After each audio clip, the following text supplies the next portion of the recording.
उसकी वफा न मेरी वफा का सवाल था, उसकी वफा न मेरी वफा का सवाल था, दोनों ही चुप थे, सिर्फ अना का सवाल था। जी हाँ, अब्बास दाना का ये शेर काफी पुराना है लेकिन अपने आप में बहुत ही दमदार है, ठीक वैसे ही जैसा हम आपको ये खबर बताने जा रहे हैं। जी हाँ, खबर यह है कि टीवी9 भारतवर्ष ने भी इस चीज को छापा है और इंडिया.com ने भी इस चीज को अपनी वेबसाइट पर जगह दी है, और दोनों ने यह बताया है कि महाराष्ट्र में बीजेपी के 7 पार्षद जो हैं वो फिलहाल शिवसेना जा रहे हैं और पार्टी उन्होंने छोड़ दी, पार्टी को उन्होंने ठोकर मार दी, बीजेपी को ठोकर मार दी। बीजेपी कौन? एक राष्ट्रवादी पार्टी। बीजेपी कौन?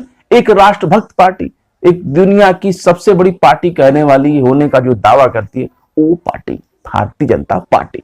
हुआ क्या है? खबर यह है कि बीजेपी के 7 पार्षदों ने छोड़ी पार्टी, जल्द शिवसेना में होंगे शामिल, कहा नारायण राणे के परिवार के उत्पीड़न से थे परेशान।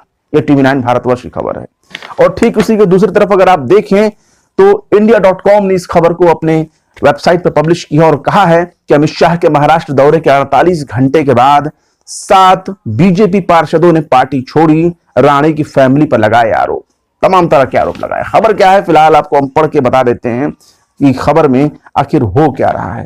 इंडिया.com को उठाते हैं। इंडिया.com कहता है कि केंद्रीय गृह मंत्री अमित शाह के यहां के दौरे के 48 घंटे के बाद बीजेपी को बड़ा झटका लगा है। बीजेपी कम से कम 7 पार्षदों ने पार्टी छोड़ शिवसेना का दामन थाम लिया है। पदाधिकारियों ने मंगलवार को यह जानकारी दी।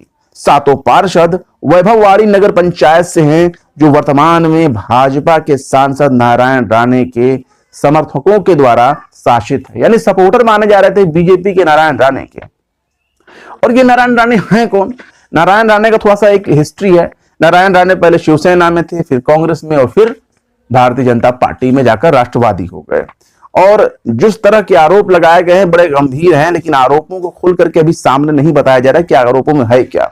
कुछ पार्षदों का आरोप है कि भाजपा को छोड़कर कुछ पार्षदों का आरोप है कि वे भाजपा को छोड़कर शिवसेना में जा रहे हैं क्योंकि राणे परिवार के द्वारा सदस्यों के द्वारा उन्हें परेशान किया जा रहा है। उनका कहीं साफ तौर पर कहना है कि बीजेपी छोड़कर वो इसलिए जा रहे हैं क्योंकि जो नारायण राणे हैं उनके पार्षदों, उनके जो परिवार के लोग हैं, उनके वजह से ये पार्षद छोड़ करके जा रहे हैं और फिलहाल उत्पीड़न का ये शिकार हो रहे हैं, अपने आप को ये पीड़ित बता रहे हैं।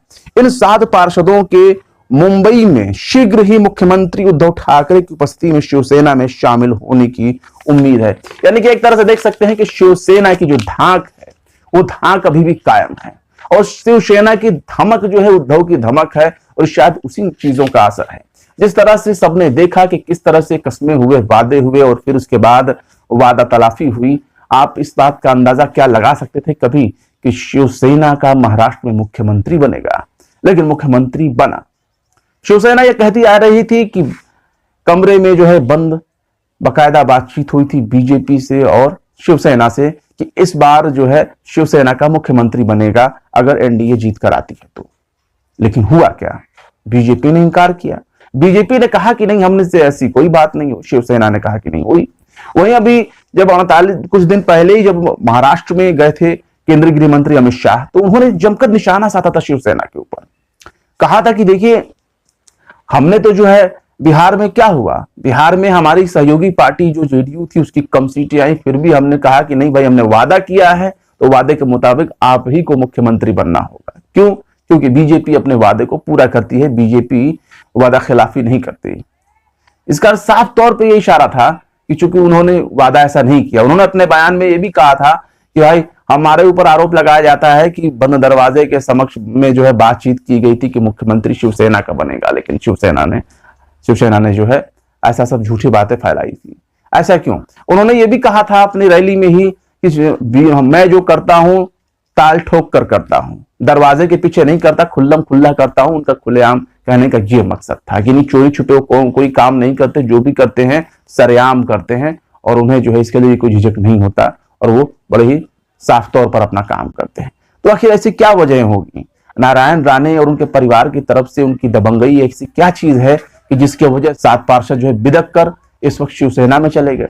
कांग्रेस में भी जा सकते थे, एनसीपी में भी जा सकते थे, लेकिन शिवसेना में वो चले गए इस वजह से क्योंकि शिवसेना की फिलहाल सरकार है। बाकी जो एनसीपी और कांग्रेस है वो तो सपोर्ट में है। लेकिन मेन तो मुख्यमंत्री का चेहरा होता है, क्योंकि मुख्यमंत्री जिसका होता है उसी की सरकार मानी जाती है, गठबंधन में चाहे कितने ही पार्टी और कितने ही दल के लोग क्यों ना हो।